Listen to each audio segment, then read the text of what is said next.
नमस्कार। आइ हम अपन चैनल पर एक हिंदी कहानी लऽ कऽ प्रस्तुत छी जकर शीर्षक अछि अदृश्य माँ।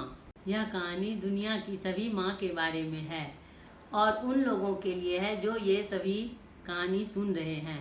यह कहानी उन्हें यह बताती है कि उनकी माँ उनके लिए कैसे अपना जीवन न्योछावर करती है। छोटा बच्चा कमरे में प्रवेश करता हुआ माँ को फोन पर बात करते हुए देखकर चिल्लाकर कहता है, माँ जल्दी चलो, मुझे मेरा सामान दुकान से दिलाकर लाओ। तब मैं एक माँ यह सोचती हूँ कि उसे यह नहीं दिख रहा कि मैं फ़ोन पर ज़रूरी बात कर रही हूँ। नहीं, बिल्कुल नहीं, किसी को यह नहीं दिखता कि मैं क्या कर रही हूँ। रोटी सेक रही हूँ, झाड़ू पोछे लगा रही हूँ या किसी दीवार के किसी कोने पर सर रखकर रो रही हूँ। शायद यह कोई देखना ही नहीं चाहता कि मैं क्या कर रही हूँ। मैं एक सबके लिए अदृश्य हूँ, एक अदृश्य माँ। किसी किसी दिन तो लगता है कि मैं घर वालों के लिए केवल 2 हाथ हूँ और कुछ नहीं। माँ क्या ये ठीक कर सकती हो? माँ मेरे जूते के फीते बांध दो। माँ ये ढक्कन नहीं खुल रहा है, इसे खोल दो। और किसी किसी दिन तो ये लगता है कि मैं 2 हाथ भी नहीं हूँ, बल्कि मैं एक इंसान ही नहीं हूँ। मैं एक घड़ी हूँ जो सभी पूछते हैं, माँ टाइम क्या हुआ है। मैं एक इंटरनेट हूँ, माँ डिज्नी चैनल किस नंबर पर आता है। कभी कभी मैं अपने आप को क्रिस्टल बॉल की तरह महसूस करती हूँ, जिसको कि सभी पता है कि किसकी जुराबें कहाँ रखी है, कौन अपना फ़ोन कहाँ रखकर भूल गया है और रात में खाने में क्या बनने वाला है। आज मैं उन पुराने पलों को याद करती हूँ तो लगता है ये वही हाथ है जिससे मैं कभी प्यार से किताबें पकड़ती थी, और ये वही आंखें हैं जिससे मैं कभी भूगोल और साहित्य की पढ़ाई करती थी। पर अब सब कुछ खो गया है इन घर की रसोई में। सब ये मेरा पिछला अंश सब खो चुका है।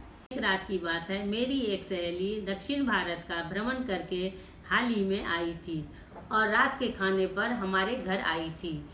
फिर वह अपने भ्रमण का पूरा वृत्तांत हमें सुनाने लगी। यह सोचकर एक बार फिर मुझे एहसास हुआ कि मैं तो बस इस घर में बंद कर ही रह गई। तभी मेरी सहेली ने मुझे एक पुस्तक उपहार के रूप में दी। यह किताब भारत के बड़े बड़े मंदिरों के विषय में थी।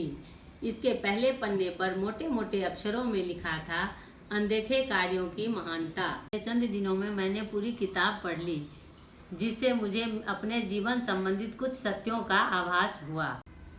कोई नहीं क्या जानता कि इन महान मंदिरों के निर्माण में कौन कौन शामिल था। कुछ कारीगरों ने अपना सारा जीवन इसकी रचना में समर्पित कर दिया, बिना स्वार्थ के कई बलिदान दिए। वह सिर्फ ये जानता था कि प्रभु देख रहे हैं। एक शिल्पकार मंदिर के एक स्तंभ में एक चिड़िया का चित्र उकेर रहा था। तभी वहाँ एक अमीर सेठ आकर उस शिल्पकार से बोला कि तू इतने बड़े मंदिर में, इतने बड़े स्तंभ के बीच में ये छोटी चिड़िया में क्यों समय बर्बाद कर रहा है, इसे कोई नहीं देखेगा। तब वह शिल्पकार नतमस्तक होकर बोला कि इसे प्रभु देख रहे हैं। जब मैंने किताब पढ़कर ख़त्म की तब मुझे कुछ एहसास हुआ कि प्रभु ने मेरे लिए कुछ इशारा भेजा कि तुम्हारे सभी छोटे से छोटे कार्यों को मैं देख रहा हूँ, जिसे कोई नहीं देखता, उसे सिर्फ मैं देख रहा हूँ। छोटे से छोटा कार्य जो तुमने किया है, रोटियां सेकी, चाहे कपड़े सिले या बच्चों के स्कूल में मीटिंग अटेंड करी, कोई भी ऐसा छोटा काम नहीं जो मेरी नज़रों से बच सके, जो मैं नहीं देख पाया।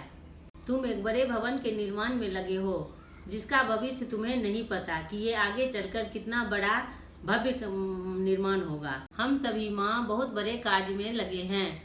यह कार्य अदृश्य है, लेकिन यही अदृश्य कार्य भविष्य का निर्माण करेगा। धन्यवाद। अहाँ सबके अगर ये वीडियो पसंद आयल हुआ तो अहाँ सबसे आग्रह जे अहाँ सब हमारे चैनल के सब्सक्राइब करब।